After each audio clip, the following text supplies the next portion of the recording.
Pakistan today successfully conducted 5 nuclear tests.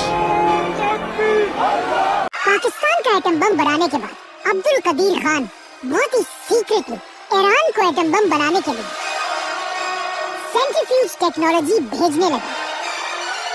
Atom bomb बनाने के लिए सेंट्रीफ्यूज मशीन सबसे इम्पोर्टेंट चीज है, जो आसान अल्फाज में बिल्कुल एक वॉशिंग मशीन की तरह घूमता रहता है, लेकिन इसमें कपड़ों के बजाय यूरेनियम डाला जाता है। अगर इस मशीन में यूरेनियम को थोड़ी देर के लिए रखा जाए 5% तक, तो उससे बिजली बनती है। लेकिन अगर यूरेनियम को बहुत देर तक इस मशीन में रख कर घुमाया जाए 90% तक, तो उससे एटम बम बनता है। ईरान पाकिस्तान की इस टेक्नोलॉजी को यूज करके बहुत तेजी से न्यूक्लियर प्लांट्स बनाने लगा, लेकिन जैसे ईरान ने ये सब करना शुरू किया, अमेरिका को किसी तरह इस सब की खबर मिल। पाकिस्तान का एटम बम तो अमेरिका को फिर भी किसी हद तक कबूल था, क्योंकि पाकिस्तान अमेरिका का बहुत ही वफादार Beggars can't be choosers. हमें अपनी कौम का पेट पालना। और पाकिस्तान चाहे जो भी हो जाए, अमेरिका के खिलाफ कभी नहीं जा सकता, क्योंकि पाकिस्तान और अमेरिका बहुत ही पुराने दोस्त हैं। लेकिन ईरान पाकिस्तान से बिल्कुल ऑपोजिट, बार बार अमेरिका की आंखों में आंखें डालकर उसे धमकियां देता था। इसीलिए जैसे ही अमेरिका को ईरान के इस प्रोजेक्ट का पता चला, अमेरिका का प्रेसिडेंट पूरी दुनिया के सामने आया और उसने अपनी स्पीच में कहा कि दुनिया में कुछ मुल्क ऐसे हैं जो अपने लिए केमिकल और एटम बम बनाना चाहते हैं। Iran ever had the knowledge to develop a nuclear weapon. एक इराक का सद्दाम हुसैन إذا ما قسنا له और दूसरा ईरान का खामेनाई, जिसका आज पूरी दुनिया को पता है कि ये एक बहुत बड़ा झूठ। Bush made a mistake. George Bush की इस स्पीच के कुछ ही अरसे बाद अमेरिका ने सद्दाम हुसैन पर हमला कर दिया और इराक में हजारों लोगों को मारकर सद्दाम की हुकूमत खत्म कर दी। सद्दाम हुसैन की हुकूमत को इतनी आसानी से तोड़ने के बाद अमेरिका को इस बात का पता चला कि वो दुनिया के किसी भी मुल्क पर झूठा इल्जाम लगाकर उस पर हमला कर सकता है। इसीलिए अफगानिस्तान और इराक पर हमले के बाद अब अमेरिका का अगला शिकार ईरान था।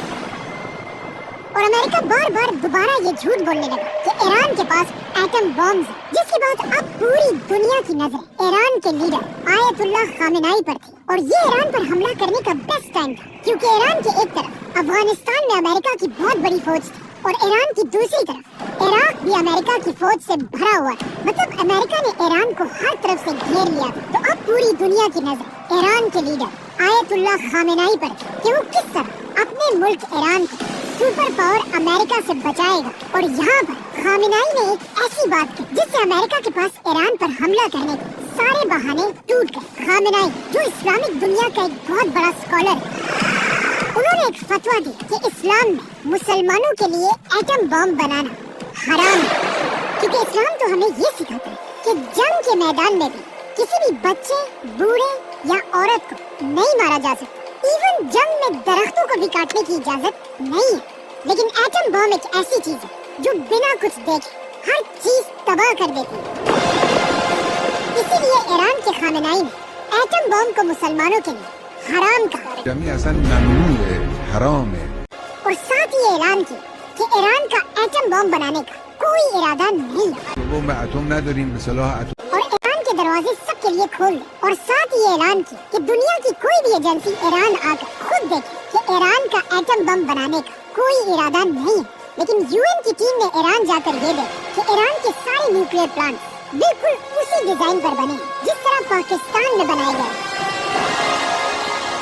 और पूरी दुनिया को समझ आ गई कि ईरान ने ये टेक्नोलॉजी पाकिस्तान से खरीदी है। और पाकिस्तान पर इतना प्रेशर बढ़ने लगा कि खुद अब्दुल कदीर खान ने टीवी पर आकर इस बात को एक्सेप्ट किया और फिर सबसे माफी मांगी। और पाकिस्तान ने दुनिया को खुश करने के लिए अब्दुल कदीर खान को गिरफ्तार करके उसे अपने ही घर में बंद कर दिया। खामेनाई के इस फतवे के बाद अमेरिका के पास ईरान पर हमला करने का अब कोई बहाना नहीं था। लेकिन दुनिया में एक कंट्री ऐसे थी जो बार बार अमेरिका को ईरान पर हमला करने के लिए मजबूर है। Increase the pressure on Iran. लेकिन अमेरिका ने इजराइल की बात नहीं मानी। लेकिन आहिस्ता आहिस्ता हालात बदलने लगे। ईरान के एक बहुत ही इम्पोर्टेंट आदमी ने फ्रांस में बैठकर एक बहुत ही अजीब बात लिखी कि आयतुल्लाह खामेनाई का एटम बम को हराम कहने का फतवा एक झूठा फतवा है और वो इस्लाम के एक कॉन्सेप्ट तकिया के पीछे छुप रहा है। इस्लाम में तकिया का मतलब ये है कि कोई भी शख्स अपनी जान बचाने के लिए झूठ बोल सकता है। तो इस आदमी ने कहा कि खामेनाई ने ईरान के लोगों की जान बचाने के लिए ये झूठा फतवा दिया हराम। और ये शख्स महमूद मुराद खानी कोई आम आदमी नहीं, खामिनाई की बहन का बेटा है, मतलब उसका अपना भतीजा था। खामिनाई की बहन और उसका ये बेटा ईरान में उसके सबसे बड़े दुश्मनों में से है। इन्हीं दिनों अमेरिका का भी ईरान पर शक बढ़ने लगा, जिसके बाद आखिर 2009 में अमेरिका ने ईरान पर बहुत ही सख्त सैंक्शंस लगाए। significant regime of sanctions. इस ग्राफ को देखें, अमेरिका के सैंक्शन से पहले ईरान की इकोनॉमी बहुत तेजी से ऊपर जा रही थी, लेकिन जैसे ही अमेरिका ने सैंक्शंस लगाए, ईरान की पूरी इकोनॉमी बिल्कुल बैठ गई। अमेरिका के इन सैंक्शंस के बाद ईरान जैसी ऑयल और गैस से मालामाल कंट्री बिल्कुल बैंकरप्ट होने लगी।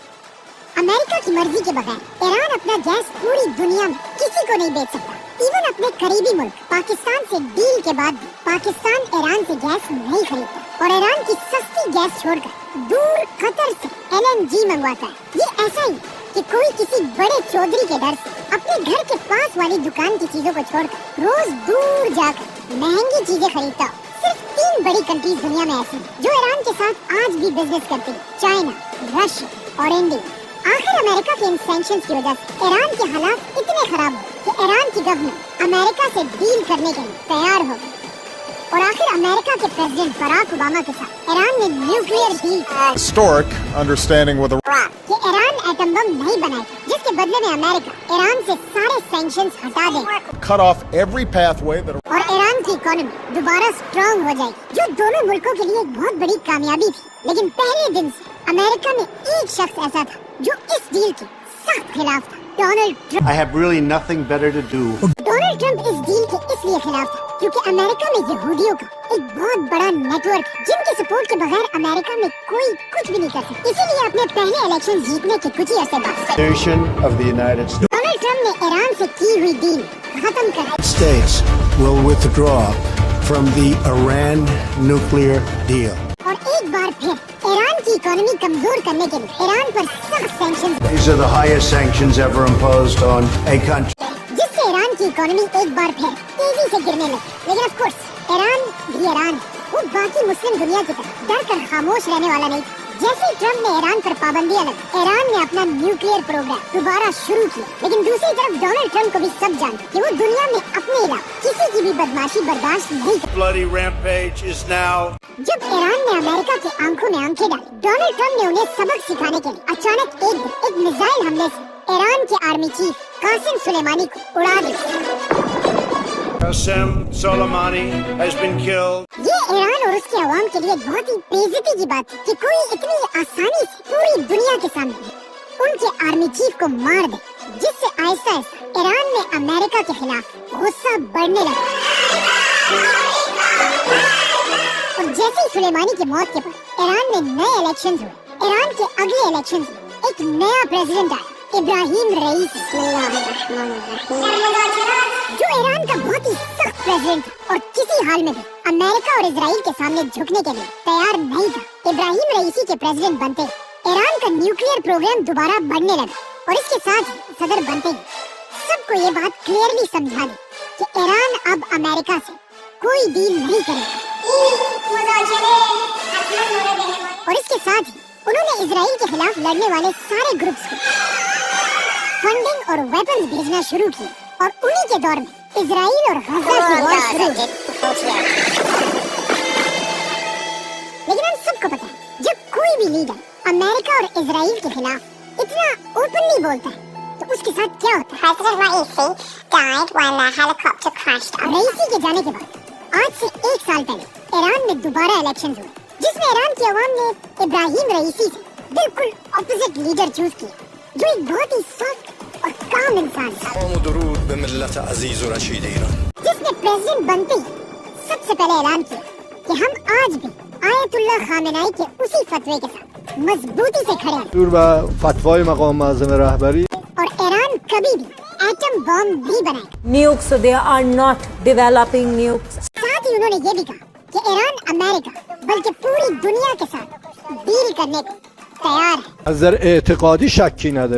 जिससे बहुत ही सीक्रेटली आज से कुछ ही अर्सा पहले अमेरिका और ईरान की दोबारा डील के लिए मीटिंग्स होने लगी। लेकिन इजराइल कभी भी ये नहीं चाहता कि अमेरिका और ईरान की आपस में डील हो जाए और इजराइल हर तरह की कोशिश करने लगा, जिसके बाद इजराइल दोबारा ईरान पर झूठे इल्जाम लगाने लगा Iran has never given up its quest for nuclear weapons. कि ईरान एक महीने के अंदर एटम बम बनाने जा रहा It could be within a few months. है, जो वो पिछले 25 साल से कर रहा है। Iran has never given up its quest for nuclear weapons. Who will be the first to achieve nuclear weapons? From there, it's only a few months, possibly a few weeks. Iran could produce a nuclear weapon in a very short time. An initial device within months. ये कैसा atom bomb है जो पिछले 25 साल से एक महीने में बनने वाला है, लेकिन आज तक नहीं बना। इजराइल ने ईरान पर ये इल्जाम भी लगाया कि ईरान बार बार अमेरिका के प्रेसिडेंट डोनाल्ड ट्रंप को मारना चाहता है। इसीलिए आज इजराइल ईरान पर हमला करके ईरान के हर उस शख्स को चुन चुन कर मार where at least 8 people have been The killed. top advisor to Iran's supreme leader has died after being जो अमेरिका के साथ डील करना चाहते हैं। और इन हमलों से इजराइल यही कोशिश कर रहा है कि किसी तरह ईरान गुस्से में आकर कोई ऐसा गलत कदम उठाए जिससे सुपर पावर अमेरिका ईरान पर हमला कर दे और आज से बहुत साल पहले बनने वाली आयतुल्लाह खुमैनी की हुकूमत टूट जाए।